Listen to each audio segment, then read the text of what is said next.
नमस्कार, आज है 20 अक्टूबर दिन गुरुवार। वक्त हो गया जी बिजनेस की बहुत ही खास पेशकश इंडिया 360 का। मैं हूं दीपक डोभाल। हो जाइए तैयार दिन भर की तमाम अहम खबरों का 360 डिग्री एनालिसिस करने के लिए। सबसे पहले हेडलाइंस। ब्रिटेन की प्रधानमंत्री लिज ट्रस ने दिया इस्तीफा। 44 दिन पहले संभाला था पद, अब अगले हफ्ते नए पीएम का होगा चुनाव। दीपावली पर 75,000 युवाओं को पीएम मोदी देंगे नौकरी का गिफ्ट। 22 अक्टूबर को वीडियो कॉन्फ्रेंसिंग के जरिए सौंपेंगे नियुक्ति पत्र। अलग अलग शहरों से जुड़ेंगे केंद्रीय मंत्री। दिल्ली में पटाखा बैन के खिलाफ याचिका पर तुरंत सुनवाई से सुप्रीम कोर्ट का इनकार। अदालत बोली साफ हवा में सांस लेने दें। डिफेंस एक्सपो में भारतीय सेना की दिखी ताकत। लंबी दूरी की डेटोनेशन सिस्टम अग्निअस्त्र का प्रदर्शन। भारी उतार चढ़ाव के बाद संभला बाजार। निफ्टी 52 अंक चलकर 17,500 अंकों के ऊपर बंद। सेंसेक्स 96 अंक चढ़ा। सरकारी बैंक, आईटी, एनर्जी और मेटल शेयरों का मिला साथ।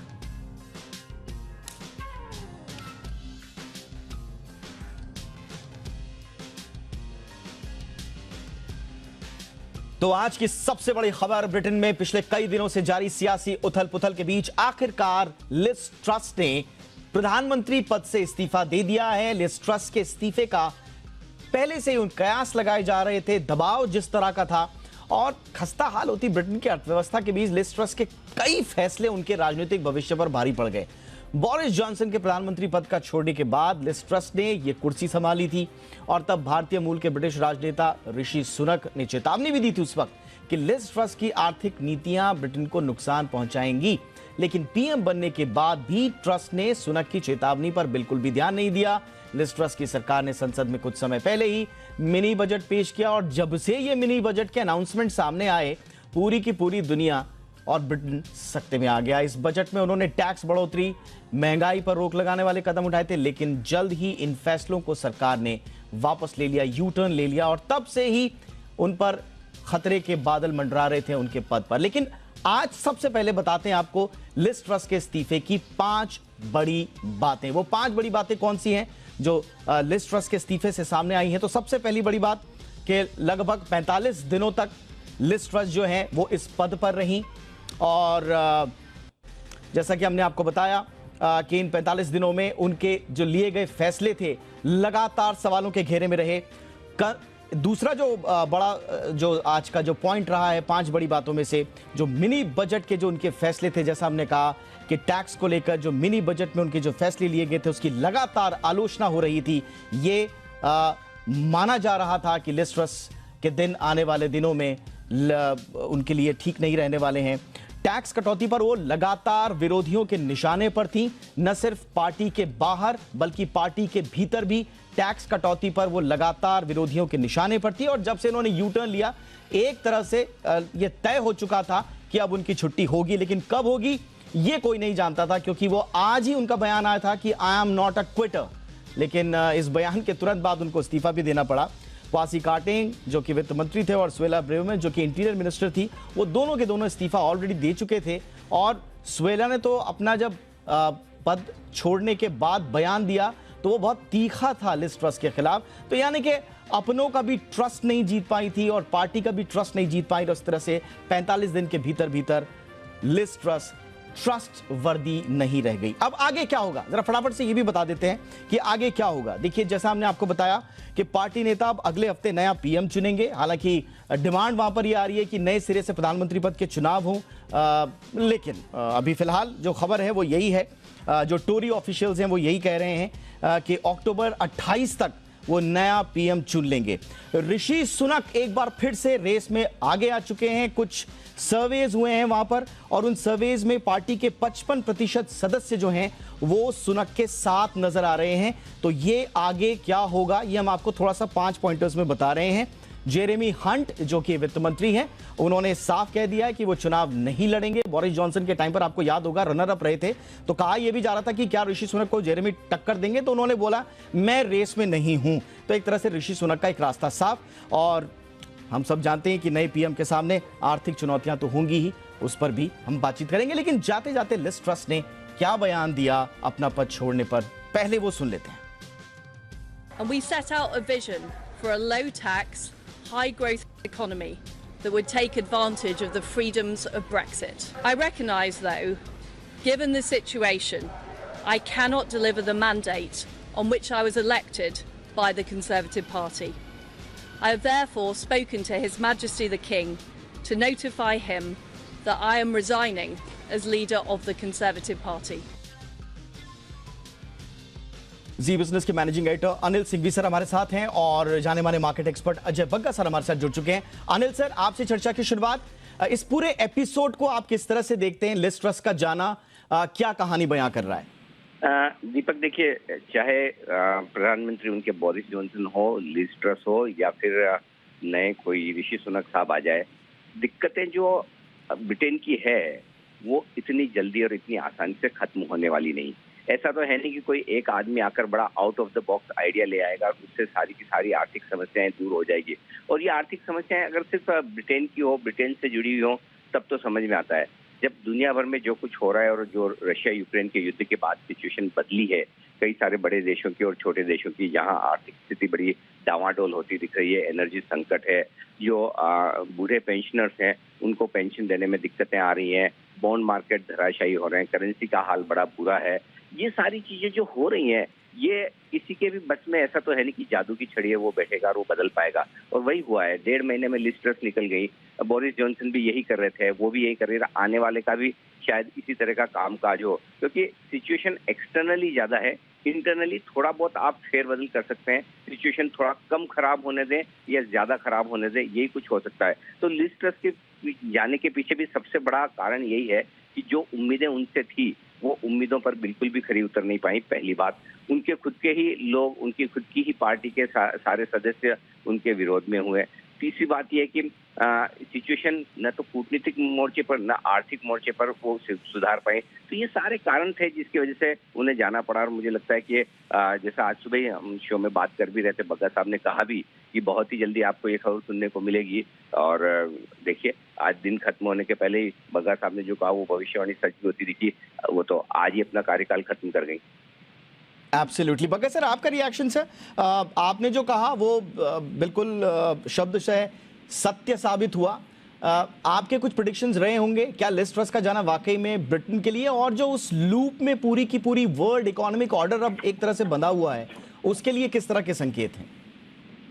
ये अच्छा है क्योंकि इनकॉम्पिटेंट प्राइम मिनिस्टर थी, और जो ये फाइनेंस मिनिस्टर ने इनके साथ मिलके किया, जिस तरह का वो मिनी बजट आया 23 सितंबर को, किसी और को कॉन्फिडेंस में ना लेके बैंक ऑफ इंग्लैंड के डिप्टी गवर्नर ने कहा कि हमसे बात तो कर लेते आप लोग, क्योंकि इससे, और ऋषि सुनक ने कैंपेन में भी बोला था कि आप इस तरह की अगर चीजें करके लाएंगी तो आप इकोनॉमिक स्टेबिलिटी पे बहुत बड़ा आघात करेंगे। वही अनिल जी ने आज सवेरे कहा था कि देखिए कितने दिन अब ये टिकती हैं, और मेरा यही था कि 12 महीने तक इनका कार्यकाल होता है।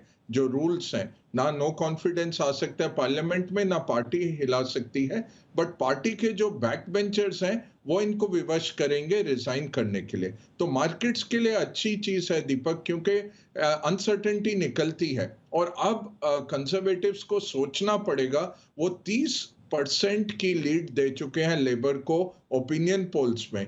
तो अगले 18 महीने के लिए इनको एक स्टेडी ऐसा लीडर चूज करना पड़ेगा जो कि मार्केट्स में स्टेबिलिटी लाए, इकोनॉमी में स्टेबिलिटी लाए। इन्होंने जो किया 23 सितंबर को, उसके बाद अभी 15 दिन तक कोई रिएक्शन नहीं दिया, बोला मार्केट्स तो चलते ही रहते हैं, हम ये करते रहेंगे। और देखिए, आप पूछ रहे थे कि क्या हो सकता है, विंडफॉल टैक्स नहीं लेके आए। 145% है डेट टू जीडीपी, तो ये G7 कंट्री नहीं है, ये इमर्जिंग कंट्री है। 18% इनकी करेंसी गिरी है इस साल। और भारत को ये नसीहतें देते हैं, भारत के साथ फ्री ट्रेड एग्रीमेंट होना था। जो होम मिनिस्टर जिसने रिजाइन किया है, उसने भारत के खिलाफ इतने बयान दिए, चाहे वो एशियाई मुल्क की है। बिल्कुल। तो ये बात आपने सही बोला। लिज ट्रस का ये जो पूरा कार्यकाल रहा, सबसे छोटा कार्यकाल ब्रिटेन के इतिहास का, लेकिन एक भी काम ऐसा नहीं किया जिसको ढंग का कहा जाएगा। पौंड गिरने से आप बचा नहीं पाए, दिवाली तक एफटीए डील होनी थी, आपके मंत्रियों ने अनाप शनाप बयान दिए, भारत को अलग नाराज किया, द्विपक्षीय संबंधों को अलग आपने खराब कर दिया। तो 45 दिन में एक कोई ढंग का काम हुआ हो तो वो गिनाया जाए। अनिल सर, भारत पर परोक्ष या प्रत्यक्ष किस तरह का असर भारतीय बाजारों पर आप देख रहे हैं सर? नहीं, बाजारों के लिए तो कुछ भी खराब नहीं है। अगर एक मतलब ऐसा आदमी जो कुर्सी पर बैठा है, पावर में बैठा है और जो कुछ नहीं कर रहा है, अगर वो निकलता है तो वो अच्छा ही है। ब्रिटेन के लिए भी अच्छा है और दुनिया भर के लिए भी अच्छा है कि अगर कोई दूसरा मजबूत प्राइम मिनिस्टर आए और वो कोई ढंग से काम करे तो उसमें कोई दिक्कत वाली बात है नहीं।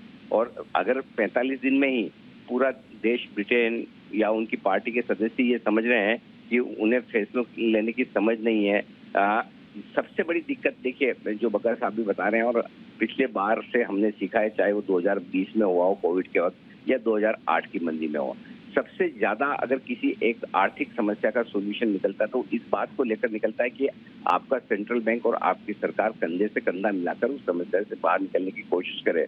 अगर आपका सेंट्रल बैंक के साथ संवाद ही नहीं, बैंक ऑफ इंग्लैंड के साथ संवाद ही नहीं है, बैंक ऑफ इंग्लैंड अपनी मर्जी से क्वांटिटेटिव ईजिंग वापस ले रहा है, कर रहे हैं, नहीं कर रहे हैं, आपस में फैसले लिए जा रहे हैं जिसका आता पता नहीं, तो ये इसमें कोई डाउट नहीं कि उनकी जो नाकामी थी उसकी वजह से ब्रिटेन को काफी कुछ भले ही 1.5 महीने में भुगतना पड़ा। ऐसे में अगर वो निकली हैं तो मार्केट के लिए तो अच्छी खबर है।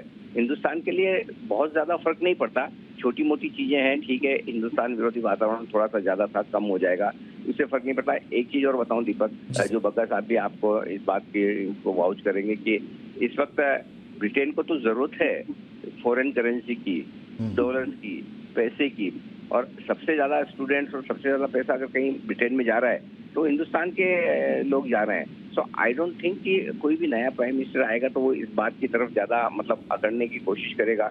और अब उन्हें भी इस बात का अच्छे से पता है कि 5 नंबर की इकोनॉमी दुनिया में ब्रिटेन नहीं है, हिंदुस्तान है। सो आई थिंक जो हुआ है वो ठीक ही हुआ है। आप खुद देख लीजिए, अगर कुछ खराब लगा होता तो सबसे बढ़िया डाउ फ्यूचर्स और डाउ आपको एक इंडिकेशन दे देते, SGX 50 सेंचुरी मार्केट ट्रेड करा, तो मुझे लगता है बाजार के लिए तो अच्छा ही है, कुछ भी खराब नहीं। ये मैं थोड़ा सा इसी कोई एक्सटेंशन बग्गा सर से इसका रिएक्शन लेना चाहूंगा। सर, ब्रिटेन के संकट से बग्गा सर पूरी दुनिया में एक नेगेटिव संदेश जा रहा था, जैसा अनिल सर भी कह रहे हैं, पॉलिटिकल इंस्टेबिलिटी के जो साइंस थे वो नेगेटिव ले रहे थे। तो अब आगे क्या जो मैं जैसे बता रहा हूं कि वर्ल्ड इकोनॉमी ऑर्डर जो एक लूप में है ब्रिटेन के संकट के, अब वो ऑर्डर सुधरता हुआ नजर आएगा सेंटिमेंट से? नहीं, एक देखिए, वो सुधरेगा नहीं सुधरेगा वो कहना मुश्किल है, बट एक सबसे बड़ा निष्कर्ष क्या निकल रहा है कि पॉलिटिशियंस मार्केट्स को टेक फॉर ग्रांटेड नहीं कर सकते। दीपक, अगर उस दिन बैंक ऑफ इंग्लैंड ने भी 72 घंटे लगाए रिएक्शन देने में, अगर वो उस दिन नहीं करते रिएक्ट, $1.5 ट्रिलियन पाउंड का उनका पेंशन फंड्स है, वो डूबने वाले थे, वो बैंकरप्ट होने वाले थे। मार्जिन कॉल उनकी 1.5 बिलियन पाउंड की मार्जिन कॉल्स आ गई थी। उससे एक ऐसा सर्कल हो रहा था, कीमतें गिर रही थी तो आपको मार्जिन के लिए वो बेचना पड़ रहा था, सिक्योरिटी बेचते तो और सिक्योरिटी की कीमत गिरती, और मार्जिन कॉल आते और बेचना पड़ता, तो ये विशेष सर्कल बन रहा था। और इसको बैंक ऑफ इंग्लैंड को अपना कितना क्रेडिबिलिटी आपने डुबा दिया अपने ही सेंट्रल बैंक का, कि जो क्वांटिटेटिव टाइटनिंग कर रहा था 1 अक्टूबर से, उसने 28 सितंबर को कहा कि मैं 15 दिन के लिए रोज खरीदूंगा 5 बिलियन पाउंड का अपना ये जो है बॉन्ड्स। तो इस तरह का तहस नहस पॉलिसी बिना किसी से मशवरा लिए हुए, बिना एक्सपीरियंस के, तो ये डेमोक्रेसी के लिए भी घातक था, बाकी देशों के लिए। IMF कभी पब्लिक में नहीं बोलता, वो चुपचाप आके बात करते हैं। IMF की जो हेड साहिबा हैं, उन्होंने कहा कि आपने ये क्या कर दिया, ये ट्रस्टनोमिक्स बिल्कुल फाइनेंशियल इंस्टेबिलिटी का सूचक है। तो मार्केट्स के लिए अच्छा है, कुछ हमें घबराना नहीं, हमारा मार्केट सुदृढ़ है और हमें इससे कुछ फर्क नहीं पड़ता। FTA भी भारत सरकार को देखना चाहिए, ये थर्ड वर्ल्ड कंट्री के साथ FTA लेना है कि नहीं, हमें सोच समझ के आगे बढ़ना चाहिए। हमारा क्रिटिसिज्म करते हैं ये लोग बिना बुनियाद के। Absolutely sir. अनिल सर, नए प्रधानमंत्री जो भी हो, ऋषि सुनक हो या जो भी हो, अब उनके सामने बड़ी चुनौतियां क्या होंगी ब्रिटेन को पटरी पर लाने के लिए? सर देखिए, चुनौती तो सिंपल सी एक ही है कि जो कुछ भी संकट चल रहा है रशिया यूक्रेन के युद्ध से जो शुरू हुआ है, एनर्जी क्राइसिस से, फाइनेंशियल मार्केट स्टेबल नहीं है, सेंट्रल बैंक यानी कि बैंक ऑफ इंग्लैंड और सरकार के बीच में कोऑर्डिनेशन नहीं है, पॉलिसी की स्टेबिलिटी नहीं है, और ब्रिटेन धीमे धीमे अपनी धार खोता हुआ दिख रहा है। जो पेंशनर्स हैं उनके लिए पैसों की पर्याप्त मात्रा बनी रहे, बॉन्ड्स आपके मार्केट जो हैं वो बॉन्ड यील्ड कंट्रोल में रहे, और इन सब के ऊपर महंगाई काबू में आए। ये सारे एक के बाद एक ढेर सारी चुनौतियां हैं जो नए प्रधानमंत्री जो भी आए उनको जूझनी पड़ेगी। मतलब अभी एक तो ये होता है ना दीपक कि अगर आप प्रधानमंत्री की कुर्सी पर बैठ रहे हैं, बड़ा गौरवशाली पल है, हाँ मजा आया कि मुझे देश को का नेतृत्व करने का मौका मिल रहा है। ब्रिटेन के प्रधानमंत्री की कुर्सी है ना, मतलब वो पूरे कांटों के ऊपर बनी हुई है एकदम। तो मतलब ऐसा नहीं कि कोई भी आएगा तो हाँ इतिहास में नाम करने के लिहाज से ठीक है, लेकिन काम ऐसा है बड़ा मुश्किल भरा, और जिसमें उनके पास लिमिटेड ऑप्शंस हैं। थोड़ा सा अपने हाथ में अपने ढंग से थोड़ी चीजें खराब ना हो उतना कर सकते हैं, लेकिन अल्टीमेटली चीजें सारी सही तब होंगी जब दुनिया भर में ये जो कोहराम मचा है वो थोड़ा ठीक होने लगेगा। अदरवाइज इस बार पहली बार ऐसा होगा कि यूरोप के 3, 4, 5 जो छोटे मोटे देश हर बार जब भी आर्थिक मंदी आती है उसमें उड़ते हैं, उसके बजाय पता चला कि इस बार बड़ा हाथी ही गिर गया, यानी कि ब्रिटेन का ही नंबर लग गया बजाय इसके कि बाकी सबका लगे। तो ये चीजें हो सकती है, और आई एम श्योर बग्गा साहब इस पर ज्यादा अच्छे तरीके से और प्रकाश डाल सकते हैं कि नए प्रधानमंत्री के लिए क्या चुनौतियां होंगी। क्या वाकई में बग्गा साहब ऋषि सुनक ही होंगे या कोई और? अनिल जी, जो अभी ये पोल आ रहे हैं और ये जो बेटिंग मार्केट में चल रहा है, तो ऋषि सबसे आगे हैं और जेरेमी हंट नंबर 2 पे हैं। जेरेमी हंट ने कहा है कि मैं खड़ा नहीं होऊंगा कैंडिडेट बनके। ऋषि सुनक के जो करीबी लोग हैं उन्होंने कहा कि जरूर वो खड़े होंगे। तो वैसे तो पोल्स में तो ऋषि आगे चल रहे हैं, बट ये बैक बेंचर्स चला रहे हैं जो टोरी एमपीस हैं, पुराने जॉन मेजर डाउनवर्ड्स पुराने प्रधानमंत्री जो थे, उनके काबू में अब सरकार आती है। जेरेमी हंट को भी उन्होंने ही लेके आए, और इतना बड़ा तमाचा था कि पूरा मिनी बजट उन्होंने उसका विरोध करके हटा दिया। मंडे को मार्केट्स को बहुत राहत की सांस आई। तो ये अब टोरी बैकबेंचर से डिसाइड करेंगे अनिल जी, बट जो पॉपुलर वोट जा रहा है वो ऋषि की तरफ ही जा रहा है अभी। अनिल सर, कोई और सवाल पूछना चाहेंगे बग्गा सर से? ना बिल्कुल, बग्गा साहब ने सारी चीजें बताई है कि मार्केट के लिए भी ठीक है, लेकिन हाँ एक चीज और ध्यान में जो आ रही है वो मैं पूछूं बग्गा साहब से आपकी इजाजत से कि बग्गा साहब, ऋषि सुनक भी तो कोई भारत के खास समर्थक नहीं माने जाते हैं, उनकी भी छवि तो भारत विरोधी की ही। हाँ, ये अनिल जी, ये हर वक्त यही रहता है। आप याद करिए जब प्रीत भरारा होते थे इधर डिपार्टमेंट ऑफ जस्टिस में, वो भारतीयों को ज्यादा पकड़ते थे। तो अपनी गोरेपन को दिखाने के लिए यही होता है कि किसी भी मूल से आप हो। अब हमें कमला हैरिस का वाइस प्रेसिडेंट होने से भारत को तो कुछ नहीं मिला। $450 मिलियन वो पाकिस्तान को दे रहे हैं और कह रहे हैं कि F-16 टेररिस्ट के लिए लगेंगे। F-16 तो न्यूक्लियर मिसाइलों के लिए बनाए गए हैं, तो उसमें आप $450 मिलियन दे रहे हैं, दूसरी तरफ भारत को दोस्त बोलते हैं। तो कोई हमें किसी से कोई उम्मीद नहीं है, हमें अपना नेशनल इंटरेस्ट देखना है। हमें ऐसा नहीं है कि वो भारतीय मूल के हैं तो हमारा कुछ रुझान है ऋषि की तरफ, नहीं। मुझे तो यही है कि स्टेबिलिटी बनी रहे। City of London centre of finance होता था किसी जमाने में, ये ब्रेक्सिट करके बहुत बड़ी गलती की। अब क्वालिटी ऑफ लीडरशिप बहुत खराब हो चुकी है और अच्छी लीडरशिप चाहिए। दूसरा जो विकल्प है लेबर का, उनके हाथ में भी कुछ नहीं है, वो टैक्स बढ़ा के और मंदी ले आएंगे। और ये क्या हो गया अनिल जी कि पुराने चीजों पे चल रहा है। यूएन में परमानेंट सीट मिली हुई है, बट अगर आप देखें इसको 145% आपका डेट है, 8% आपका फिस्कल डेफिसिट है। पिछले साल 8.3 था, इस साल तो शायद 10% क्रॉस हो जाएगा। अच्छा Anil sir, I am sorry Bagga sir, मैंने टोका आपको। अनिल सर, बग्गा सर, मैं एक एक्सपीरियंस आपसे शेयर कर रहा हूँ। पिछले हफ्ते जब इसी मुद्दे पर चर्चा कर रहे थे, एक फॉर्मर एम्बेसडर थे जिन्होंने एक ऑब्जर्वेशन दिया था कि दीपक, भारत के जितने भी ब्रिटेन में जितने भी भारतीय मूल के नेता हैं उनको हैंडल करना भारत के लिए ज्यादा चुनौतीपूर्ण है, बताए कि वहां बजाय कि वहां के मूल निवासियों के। बग्गा सर, आप भी मानते हैं कि जब कभी इंडियन डायस्पोरा के, हाँ अनिल जी, मैंने डिस्कशन भी की हुई है कि कश्मीर पे अमेरिकन कांग्रेस में कौन लेके आया था? भारतीय मूल की महिला जो वॉशिंगटन सियाटल से हैं कांग्रेस पर्सन, वो लेके आती है हर वक्त कश्मीर का मुद्दा।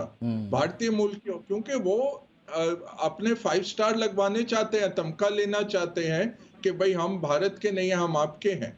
तो वो उल्टा और तेजी से एंटी इंडिया बन जाते हैं। तो कोई ऐसा उम्मीद हमें नहीं रखना। हम बुलंद देश हैं, हम सुदृढ़ देश हैं, हमारा नेशनल इंटरेस्ट हम देखेंगे और हम खड़े हैं दुनिया के उस पे। इतने अच्छे फॉरेन मिनिस्टर ने जिस तरह से हैंडल किया है पूरा यूक्रेन का, नॉन अलाइंड रह के और भारत का हित आगे रख के, वही ये हमें चलाना है दीपक जी। तो हमें किसी से कोई उम्मीद नहीं है कि कोई कुछ करेगा भारत के लिए।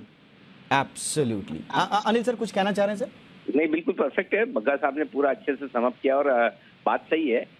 और अब एक्चुअली अब भारत ने वो ताकत दिखाना शुरू भी कर दी है अंतर्राष्ट्रीय मंचों पर कि हम न्यूट्रल रहकर भी अपना पक्ष पूरी तरह से मजबूती से रख सकते हैं। और ये रशिया यूक्रेन के युद्ध के बाद और हमारी स्थिति एक्चुअली अंतर्राष्ट्रीय मंच पर मजबूती हुई है। जो स्टैंड हमने लिया, शुरुआत में दबाव बनाने की कोशिश जरूर हुई अमेरिका और दूसरे देशों की तरफ से, यूरोप के देशों की तरफ से, लेकिन जो हम झुके नहीं उसका फायदा मिल रहा है और आराम से हमारा काम हो भी रहा है और हम अपने हिसाब से अपनी विदेश नीति चलाने हैं। यही बात बग्गा साहब कर रहे हैं, एकदम परफेक्ट है सर।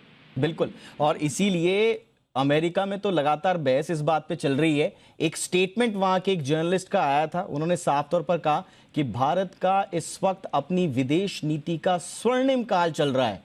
बिना कुछ लाग लपेट के सीधे जवाब देने की जो प्रवृत्ति अब भारत ने अपनाई है, अब पूरी दुनिया उससे न सिर्फ जो हमारे आलोचक हैं वो तो हतप्रभ हैं ही, लेकिन साथ ही में जो दूसरे देश हैं। दीपक, इसमें ऐसा है ना, बग्गा साहब इस बात को वाउच करेंगे कि जब जेब में पैसे हो ना तो ताकत अपने आप आ जाती है ना। $550 बिलियन का रिजर्व, 5वें नंबर की इकोनॉमी दुनिया में, सबसे तेज गति से भागने वाली इकोनॉमी, तो फिर अपने आप ताकत आती है, कॉन्फिडेंस आती है। वो हर अंतर्राष्ट्रीय मंच पर नजर आ रहा है। Absolutely sir, absolutely.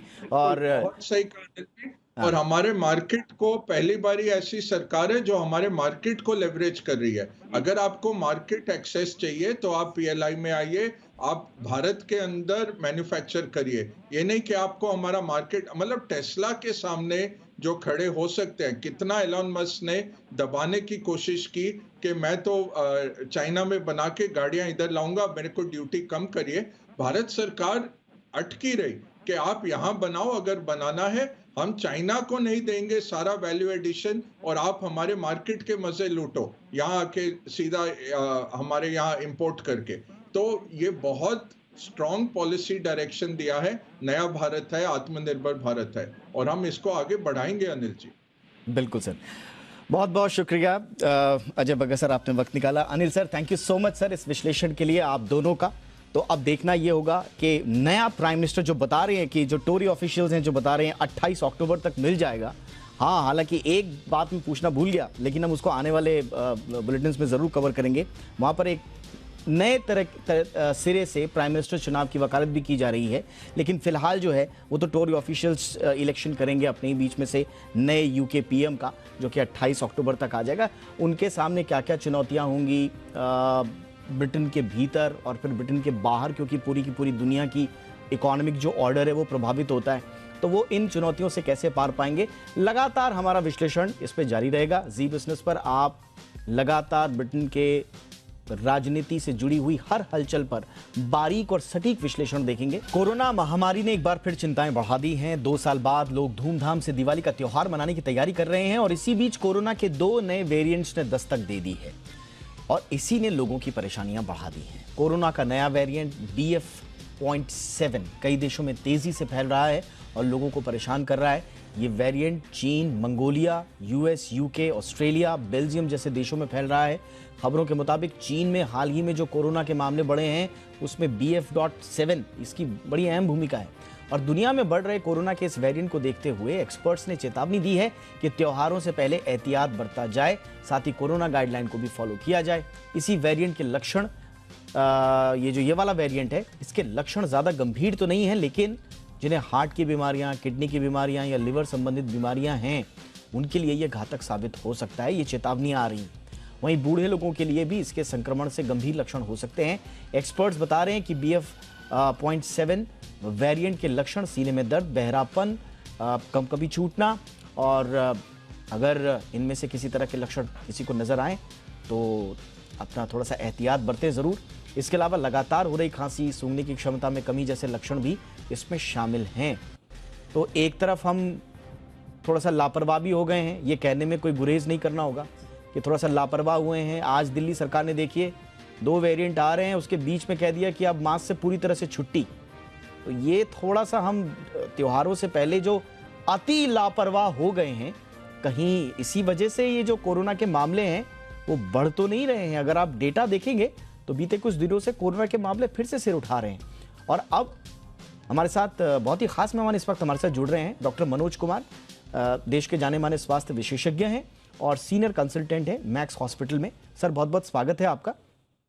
सर बीते कुछ 2-4 दिनों से अपने मित्रों रिश्तेदारों से बातचीत हो रही थी, तो फिर से वही केस सामने आ रहे हैं कि फलाने को तो लक्षण आ गए, फलाने को तो टेस्ट चला गया, फलाने का जो है स्मेल चला गया।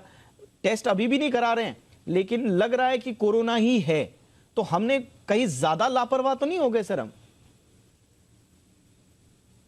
नहीं दीपक जी, आपने बिल्कुल सही कहा कि BF.7 और XXB जो 2 वेरिएंट हैं, बेसिकली ये दोनों जो ओमिक्रॉन के वेरिएंट हैं, अगर आप XBB की बात करें, XXB की बात करें, जो सबसे ज़्यादा अभी सिंगापुर में फैल रहा है, और BF.7 जो है चाइना में मिडिल वेस्ट चाइना से डिटेक्ट हुआ है, इंडिया में भी इसके केसेस मिल रहे हैं। तो निश्चित तौर पे इसका जो है काफ़ी स्प्रेड तेज़ी से होता है, और इसमें ये बात तो पक्की हो गई है कि जो स्प्रेडिंग जो है या इन्फेक्शन की जो रेट है इस वेरिएंट में बहुत ज़्यादा है। अगर आप XBB वेरिएंट को देखें तो उसमें बेसिकली वो क्या है कि एक हाइब्रिड वर्जन है BA.2 वेरिएंट का, तो इसकी इन्फेक्टिविटी बहुत हाई है। लेकिन अभी तक आप अगर नेशनल डेटा देखें तो उसमें पॉजिटिविटी रेट अराउंड 0.85% के आसपास है। तो अभी उतना तेज़ी से भारत में नहीं फैला है, चाहे जो भी वजह हो, हमने बड़े मास स्केल पे वैक्सीनेशन किए हैं। बट जिस तरह से 52% केसेज अभी जो आ रहे हैं सिंगापुर में, वो पूरे आ रहे हैं XBB वेरिएंट के, तो ये एक चिंता का विषय है। और अभी महाराष्ट्र और गुजरात में जिस तरीके से केसेस बढ़ने लगे हैं, तो मुझे लगता है ये बढ़ेगा। बट एक तसल्ली की बात यही है कि इस वेरिएंट में भी कोई बहुत ज़्यादा मॉर्टलिटी नहीं है, मृत्यु दर बहुत कम है और बहुत हॉस्पिटल एडमिशन्स भी कम हैं। जनरली जो सिम्टम्स हैं वो रेस्पिरेटरी, अपर रेस्पिरेटरी ट्रैक्ट, जिस तरह से आपने बताया कि सर्दी जुकाम से मिलते जुलते हैं, कुछ पेट से रिलेटेड भी सिम्टम्स होते हैं, डायरिया वगैरह भी है, और जो लॉस ऑफ टेस्ट स्मेल जो इसका क्लासिकल सिम्टम्स होता है SARS-CoV-2 का, वो है। तो मुझे लगता है कि अभी बहुत रिजिड रेस्ट्रिक्शंस की जरूरत नहीं है, बट जो कोविड एप्रोप्रिएट बिहेवियर है उसको खास करके जो अभी फेस्टिव सीजन आ रहा है उसमें मैं लोगों से अनुरोध करूंगा कि उनको मास्क तो लगाना चाहिए, उसका कोई लीगल क्या कॉम्प्लिकेशंस है उसमें नहीं जाना है, बट निश्चित तौर पे अगर कोई नया वेरिएंट आया है और जिसकी इन्फेक्टिविटी बहुत हाई है, और हम देख रहे हैं सिंगापुर भी बहुत ज़्यादा दूर नहीं है और चाइना में भी जिस तरीके से फैल रहा है, दोनों वेरिएंट्स जो आए हैं नए, ये निश्चित तौर पे एक थ्रेट तो है। और नवंबर दिसंबर में हो सकता है जब सर्दियों का मौसम आए तो हमारे यहाँ भी केसेस बढ़ें, और सिंगापुर में माइल्ड फॉर्म में ही आके जैसे और ओमिक्रॉन के वेरिएंट गए। सिंगापुर की आप फ्लाइट्स देखिए, मुंबई से या दिल्ली से, प्राइस इतने सर्ज है, साफ लग रहा है कि डिमांड ज्यादा है, यानी कि बहुत ज्यादा लोग सिंगापुर से आएंगे जाएंगे। तो ये उस कहानी, देखिए मैं दर्शकों को डरा नहीं रहा हूं, मैं किसी तरह की नेगेटिविटी या पैनिक नहीं कर रहा हूं, लेकिन मेरा थोड़ा सा डर इस बात को लेकर है, जैसा कि सर भी बता रहे हैं अभी कि ये इसके जो सिम्टम्स है वो बड़े माइल्ड हैं, ऐसा नहीं है कि बहुत ज्यादा सीवियर होगा। लेकिन मेरे को प्रॉब्लम इस बात का है, थोड़ा सा डर इस बात का लगता है डॉक्टर साहब कि कोरोना आता है चला जाता है, आपको इफेक्ट भी नहीं करता है, थोड़े बहुत लक्षण होंगे, लेकिन इसके जाने के बाद जो बॉडी पर लॉन्ग टर्म इफेक्ट होते हैं और वो आपके हर ऑर्गन से जुड़े हुए हैं। अब तो हम खबर दिखा दिखा के थक गए, हार्ट से उसका रिलेशन, आपके किडनी लीवर से रिलेशन, आपका पूरा का पूरा इलेक्ट्रिकल सिस्टम जो इफेक्ट कर देता है हार्ट का, और उसके कोविड के जाने के बाद कभी कभी आपको लगता है कि जो आपको पिछले साल कोविड हुआ था उससे रिलेटेड ये प्रॉब्लम है। तो इससे मुझे थोड़ा सा डर लगता है। तो इसलिए शायद किसी भी रूप में हल्के में लेना, इसीलिए WHO भी कह रहा है कि भूलिए मत, अभी भी ये पैंडेमिक है। तो ये थोड़ा सा ध्यान रखना पड़ेगा सर। दीपक जी बिल्कुल बिल्कुल सहमत हो Deepak ji. Long Covid syndrome जिसको हम लोग कहते हैं बहुत बड़ा प्रॉब्लम है, और आपने देखा होगा कि एक स्टडी भी आई है 1.5 लाख लोगों में किया गया, इवन माइल्ड जिनको कोविड हुए थे उनमें भी कार्डियोवैस्कुलर मोर्टिलिटी या हार्ट फेलियर की संभावना और स्ट्रोक की संभावना बढ़ गई है। यूएस से पब्लिश्ड स्टडी है ये। और अभी जो प्री प्रिंट जो आया है इन दोनों वेरिएंट्स के लिए जो पब्लिश डेटा होने वाला है उसमें ये कहा गया कि ये भी इम्यूनिटी जो हम डेवलप करते हैं इन्फेक्शन से या वैक्सीन से उसको इवेड करने में ये दोनों वेरिएंट्स बहुत ज़्यादा मतलब चतुर हैं, और ये वेरिएंट आसानी से हमारी जो पहले से जो बिल्डअप इम्यूनिटी है उसको इवेड कर जाएंगे। तो चिंता का विषय है, मैं बिल्कुल आपसे सहमत हूँ। और आपने देखा होगा कि रिसेंटली यंग पेशेंट्स कितने हार्ट अटैक हो रहे हैं। इसकी बेसिक वजह यह है कि कोविड वायरस जो है वो लाइनिंग को बिल्कुल ख़राब कर देता है ब्लड वेसल्स का, और क्लॉट बनने की प्रक्रिया जो है बहुत ज़्यादा होती है। तो निश्चित तौर पे कोविड को आप मतलब आप साधारण सर्दी जुकाम की तरह से नहीं ट्रीट कर सकते हैं। तो सावधानी बरतने में कोई बुराई नहीं है, हम डरा नहीं रहे हैं, फेस्टिव मनाइए, बट थोड़ी प्रिकॉशंस रखिए ताकि फिर से ऐसा ना हो कि नवंबर दिसंबर में फिर नंबर ऑफ केसेस बहुत बढ़ जाएं। बिल्कुल आपने सही कहा सर, आराम से देखिए कोविड प्रोटोकॉल्स में जो ढिलाई दी गई है, हम कहीं से भी वकालत नहीं कर रहे हैं कि उनको और सख्त किया जाए। सर ने भी बोला कि सख्त करने की जरूरत नहीं है, सारे विशेषज्ञ यही कह रहे हैं। लेकिन जो कोविड अप्रोप्रिएट बिहेवियर है उसको मत भूलिए। और दूसरा, अगर कोई लक्षण आए सर तो आप यही हिदायत देंगे, कोई लक्षण अगर आ रहा है टेस्ट करा लें, डॉक्टर के पास चले जाएं, हल्के में ना लें कि ये सामान्य सर्दी जुकाम होगा, ऐसे ही नाक बहरी होगी, टेस्ट ऐसे ही चला गया होगा। दिखा लें डॉक्टर को, ज्यादा बेहतर होगा सर। जी बिल्कुल, मैं तो कहता हूं कि टेस्ट जरूर करवाइए। आपको पता होना चाहिए कि ये सिंपल वायरस का प्रभाव है, इसका एलर्जिक राइनाइटिस है। बहुत लोग बोलते हैं हमको सीजन चेंज होते समय इस तरह से नाक बहने लगता है। आप टेस्ट कराइए, उसको रूल आउट कीजिए। अगर कोविड नहीं है तो बहुत अच्छी बात है, अगर कोविड है तो ये डिफरेंट है, ये सिंपल सर्दी जुकाम नहीं है, क्योंकि इसके जो लॉन्ग टर्म आउटकम है वो हर आदमी वाकिफ है इस बात से। बहुत सारे जिनको 2020 में कोविड हुआ था उनकी हार्ट रेट जो है वो वेरिएबल रहती है, कभी उनको थोड़ा सा काम करने से धड़कन बढ़ जाती है। कितनी बार तो ऐसा देखा गया कि उस समय जो अभी हार्ट फंक्शंस जो कम हुए थे मायोकार्डाइटिस की वजह से, वो अभी तक रिकवर नहीं कर पाए। तो मुझे लगता है कि कोविड को एक गंभीरता से लेने वाली बीमारी है, और अभी भी बहुत सारी चीज़ें हैं जो इवॉल्व हो रही हैं कोविड के बारे में। तो मुझे लगता है कि ये तो पक्का है, जो बेसिक स्टेप्स हैं कि मास्क है, सोशल डिस्टेंस है, और आपको जो हैंड हाइजीन है या सैनिटाइजर है, ये तो हम लोग शुरू से ही 2 साल से बोल रहे हैं। इसको इस्तेमाल करें, त्यौहार मनाएं, बहुत ज़्यादा डरने की ज़रूरत नहीं है। और समय के साथ हमें ये आंसर मिलेगा कि किस तरीके से। देखिए, ज़्यादा केसेज होने के बाद ही पता चलता है कि उसमें हॉस्पिटलाइजेशन रेट क्या होगी, उसमें मोर्टिलिटी क्या होगी। पहले से कहना बड़ा मुश्किल होता है, इस समय कहना बड़ा मुश्किल है कि ये XBB वेरिएंट का क्या होगा, या जो नए वेरिएंट्स जो दूसरे वाले हैं उसका क्या होगा। बट निश्चित तौर पे हम लोग वैक्सीनेटेड हैं, 200 करोड़ से ज़्यादा लोगों को वैक्सीन लग चुकी है, और हमने 3-4 जो लहर देख चुके हैं कोविड के।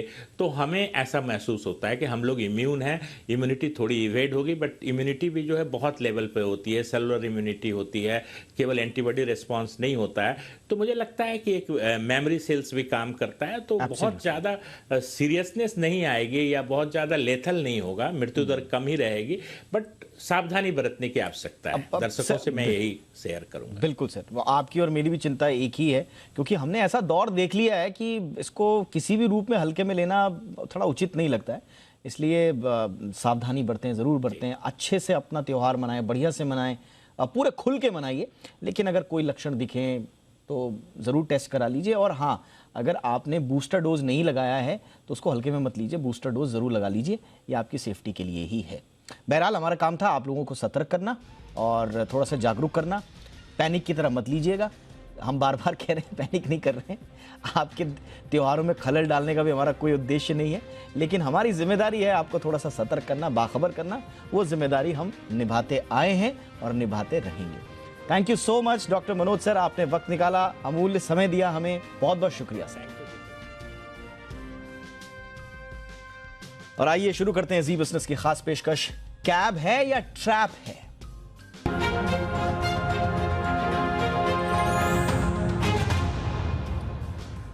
तो हम क्यों कह रहे हैं कि आपकी जो ऑनलाइन कैब है वो कैब नहीं है, ट्रैप है। इसके पीछे बड़े कारण हैं और बड़ी वाजिब वजह है। देश के बड़े बड़े शहरों में अब ओला और उबर ने जिस तेजी से पकड़ बनाई है, कई लोगों के लिए सहूलियत भी लाई।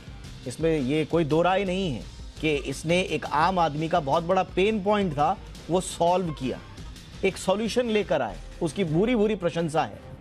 और देश के महानगरों में दिल्ली, मुंबई, कोलकाता समेत अब छोटे शहरों में भी जो उबर और ओला का चलन बढ़ रहा है या जो दूसरी भी कैब सर्विसेज हैं, उसका कारण ही यही है कि ये आम आदमी के लिए बहुत बड़ी सहूलियत लेकर आया। लेकिन हाल ही में ओला, उबर या दूसरी कैब सर्विसेज जो हैं, उनके ड्राइवर्स की तरफ से कई बार राइड कैंसिल करने के मामले सामने आए, कई बार अनाप शनाप पैसे लेने के मामले सामने आए, कई बार मनमानी चलाने के मामले सामने आए।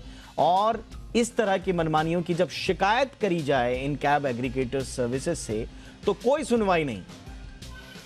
इस तरह की शिकायतें लगातार आ रही थी और हाल ही के कुछ दिनों में देखा गया कि इस तरह कैब एग्रीगेटर्स के ड्राइवर्स पिकअप लोकेशन आने पर खुद से राइड कैंसिल कर दिया करते हैं और कोई वाजिब कारण भी नहीं देते।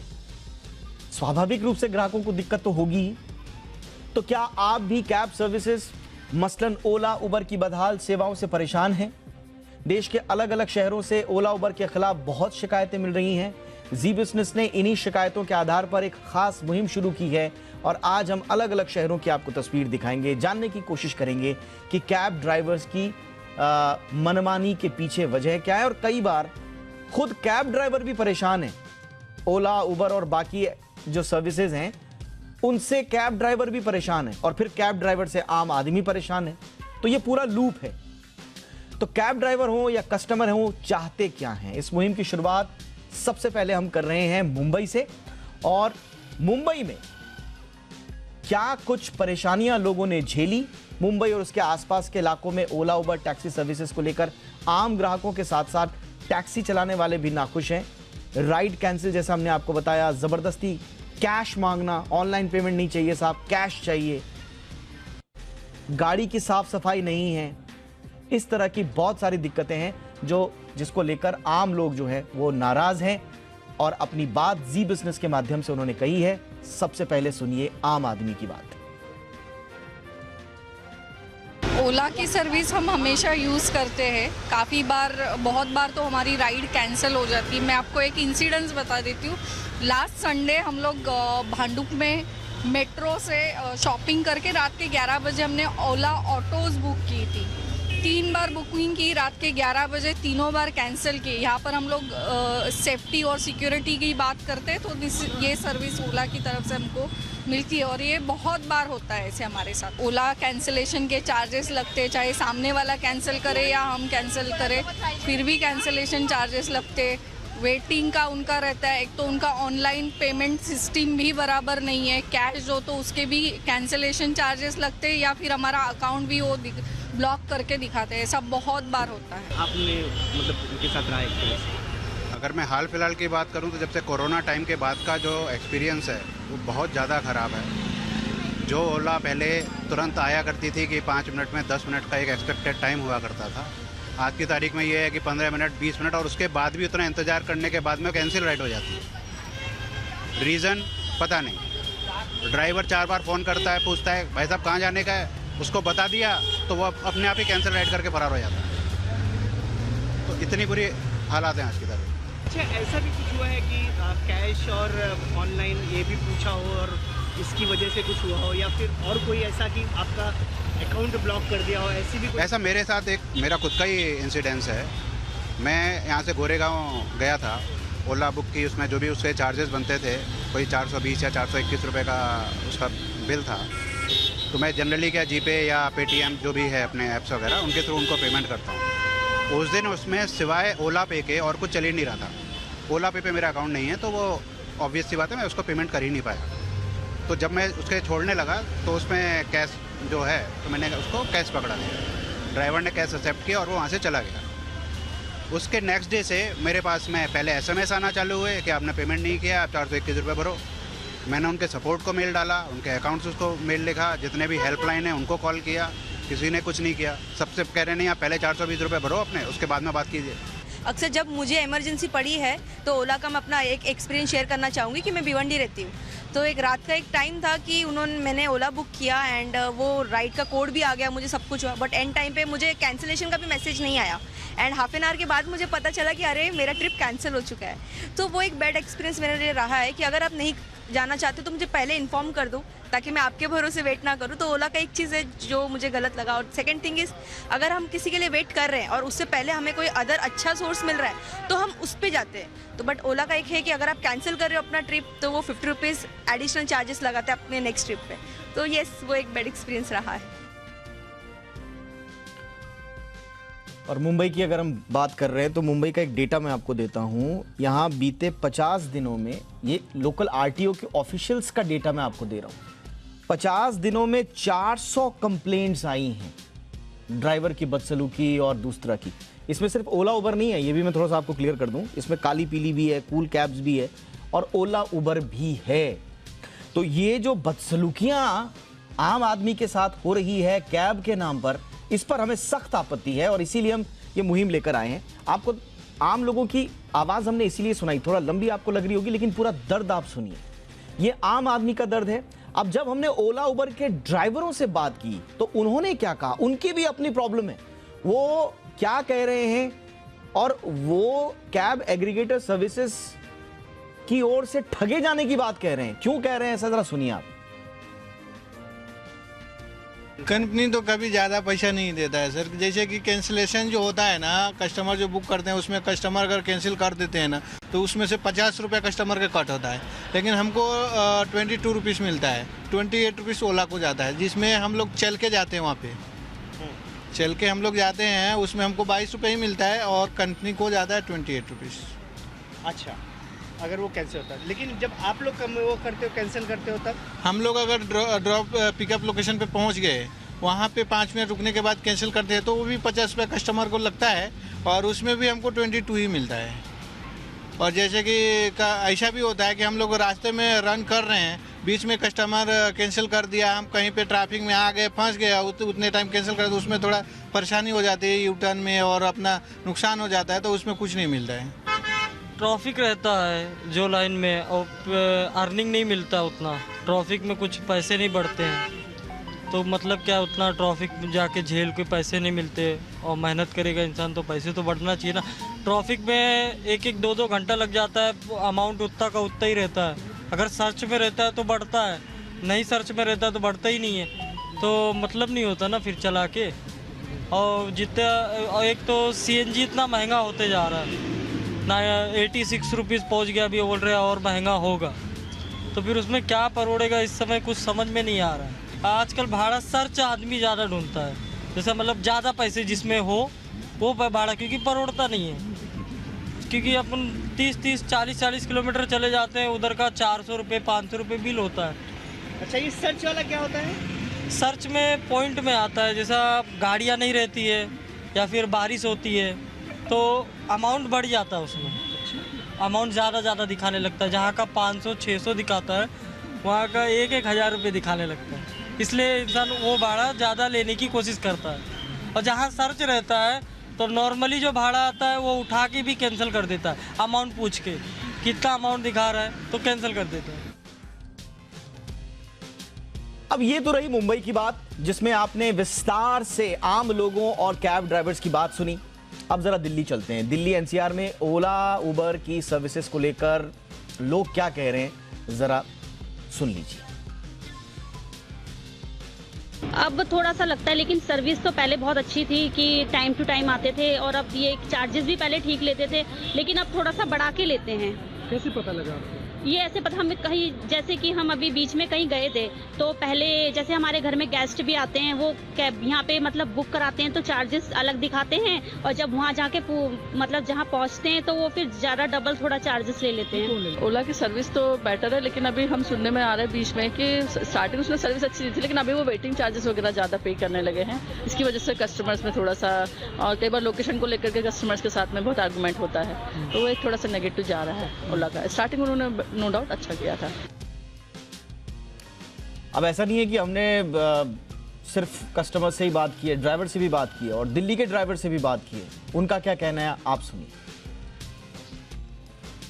कई बार क्या होता है कि जगह वो नहीं हो पाती कि मतलब कैसी जगह है, अंदर गलियों में जाना होता है, या कई बार होता है कि रोड ख़राब बहुत ज़्यादा होती है, तो इस वजह से ड्राइवर जो पता होता है उस जगह के बारे में तो वो कैंसिल भी कर देते हैं। जैसे कि गलियों में नहीं जाने जाते हैं, गलियों में कई बार क्या होता है, गलियों में जाने से गाड़ी का नुकसान भी होता है, गाड़ी ठेलों से उससे टकराती भी है, तो उससे बचता है ड्राइवर, सोचता है कि ऐसी जगह पर पिकअप हो जाए कि जहाँ से गाड़ी का नुकसान ना हो।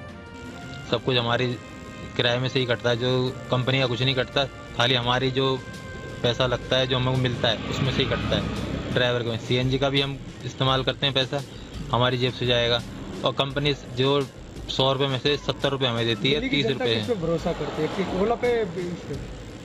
सर ओला का सिस्टम सही नहीं है, ओला में सुनवाई कम है। अभी उसमें फ़ोन भी करो तो फ़ोन उठाते नहीं है, आपसे कहते हैं 24 घंटे से 48 घंटे में आपका सही तरीके से निपटारा हो जाएगा, मगर होता नहीं है उसमें।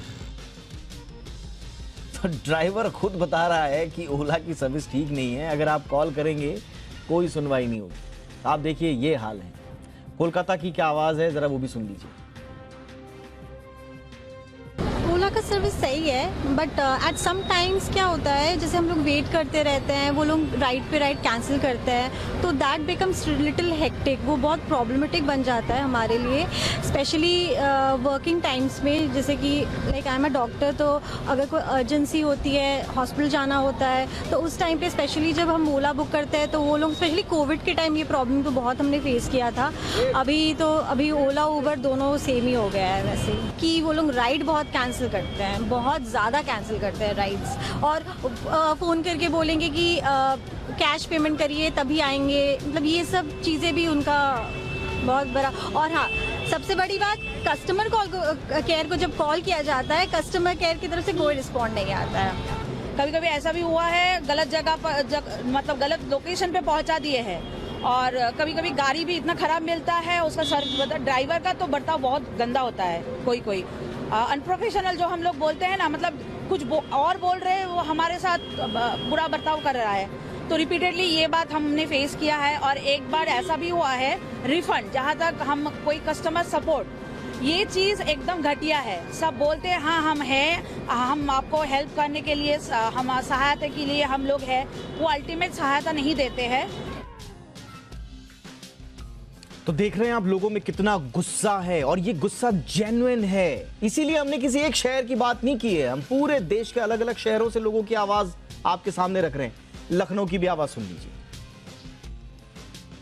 बरसात के समय में हो या कहीं रात बिरात हो, तो ये लोग मनमानी रुपए मांगते हैं, और इनके रेट जो है वो आसमान छू जाते हैं। गाड़ी की साफ़ सफाई कैसी रहती है, ओला की सर्विस कैसी है? गाड़ी की साफ़ सफाई तो ठीक है, लेकिन कहीं कुछ गाड़ियों में ये भी देखा जाता है कि जो है AC नहीं चलाते हैं जो ड्राइवर होते हैं, कहने पे तब चलाएंगे। सर ओला बहुत ज़रूरी चीज़ है, और आम आदमी के लिए तो इस वक्त बहुत ज़रूरी है, लेकिन सबसे ज़्यादा दिक्कत क्या है, वो पैसा, मान लीजिए पानी बरस गया तो इतना पैसा ले लेते हैं कि उसके बाद हमें कैंसिल करना पड़ जाता है, कि सोचना पड़ता है कि हम जाएँ कि ना जाएँ। और अब चलते हैं देश की स्टार्टअप सिटी बेंगलुरु में। ये दोनों भी स्टार्टअप ही हैं, और इनके जैसे ओला उबर के जैसे दूसरी ऐप एग्रीगेटर सर्विसेज जो है स्टार्टअप है सब, लेकिन स्टार्टअप हब बेंगलुरु के लोग विश्वास ही नहीं करते कि हमने कहीं अगर बुक कराया है तो टैक्सी आएगी। क्या है उनके अविश्वास का कारण, देखिए। स्पेशली बारिश के टाइम तो बहुत ऐसा होता है कि आप कैब बुक कर रहे हैं पर कोई आता नहीं, जबकि कैब की फैसिलिटी तब हो इम्पोर्टेंट रहती है, बिकॉज इट्स रेनिंग, और बैंगलोर में तो कभी भी बारिश स्टार्ट हो जाती है, सो तब तो कुछ भी नहीं रहता है, आपको घंटों तक वेट करना पड़ता है कि अब कोई गाड़ी एक्सेप्ट करेगी, कोई एक्सेप्ट नहीं करता है। अभी जिस गाड़ी से अभी हम आए हैं उसमें देखो कोई सफाई नहीं थी, बिल्कुल भी सफाई नहीं थी, ना AC चल रहा था ना कुछ चल रहा था। तो इन गाड़ियों का हर साल एक फिटमेंट होना चाहिए, वो नहीं हो पा रहा। जैसे कोई ओला है तो आपका कोई ऐसा कोई पीरियड होना चाहिए कि जिससे उसका हर साल कोई फिटमेंट हो, हाँ तब वो गाड़ी पास हो।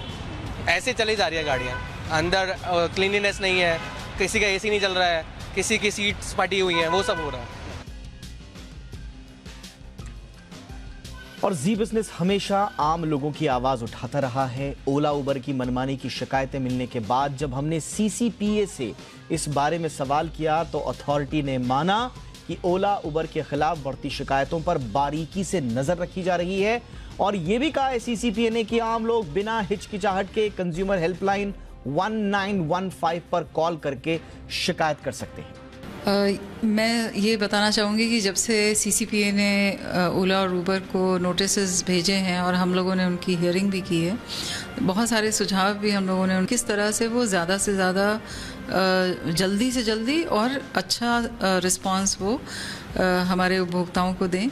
तो जो नेशनल कंज्यूमर हेल्पलाइन है, जिस पर कि हम निरंतर वॉच करते हैं कि जो कंप्लेंट्स हैं वो किस प्रकार की आ रही हैं और क्या उनको रिस्पांस देने में दोनों कंपनीज कुछ कम समय लगा रही हैं कि नहीं, तो मैंने ये पाया है कि अब रिस्पांस बहुत अच्छा हो गया है।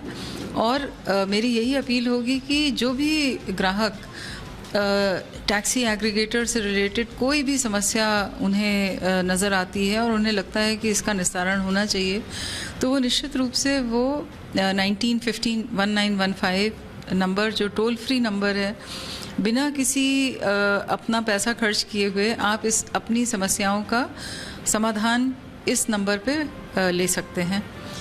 और मैं ये इस बात के लिए अपील भी करना चाहूँगी कि कभी भी आपको छोटी भी कोई समस्या हो तो इससे संकोच ना करें, बल्कि आप एनसीएच की मदद लें और हम लोग आपकी समस्याओं का समाधान करने के लिए पूरी तरह से तत्पर हैं। तो सीसीपीए ने, आपको याद होगा, हम लोगों ने खबर भी चलाई थी, सीसीपीए ने ओला उबर दोनों को नोटिस भी दिया था। थोड़ा सा नाराज़ भी हुई थी सीसीपीए इन लोगों के रवैये के ख़िलाफ़, लेकिन जैसा कि खरे मैम अभी बता रही हैं कि थोड़ा तो सुधार हुआ है इन लोगों में ग्रीवांस रिड्यूसल को लेकर, लेकिन अभी भी पूरी तरह से एटीट्यूड में चेंज नहीं आया है। तो इसको पूरा एटीट्यूड को चेंज करना होगा इन कैब एग्रीगेटर सर्विसेज का, और ग्राहकों के हितों को सर्वोपरि रखना होगा। ये मुहिम हमारी लगातार जारी रहेगी। यदि आप इस तरह की कैब एग्रीगेटर सर्विसेज से परेशान हैं या कोई आपकी शिकायत है, तो आपको हेल्पलाइन पे तो कॉल करना ही है, कंज्यूमर हेल्पलाइन पे 1915 पे, लेकिन जी बिजनेस तक भी आप पहुंच सकते हैं अपनी आवाज लेकर। हमारे सोशल मीडिया हैंडल्स आप सबको मालूम है, जरूर पहुंचिएगा। और इंडिया 360 का हैशटैग भी याद रखिए, #Z India 360। कोई राय, कोई सुझाव हो तो जरूर भेजिएगा। आज इजाजत दे, नमस्कार।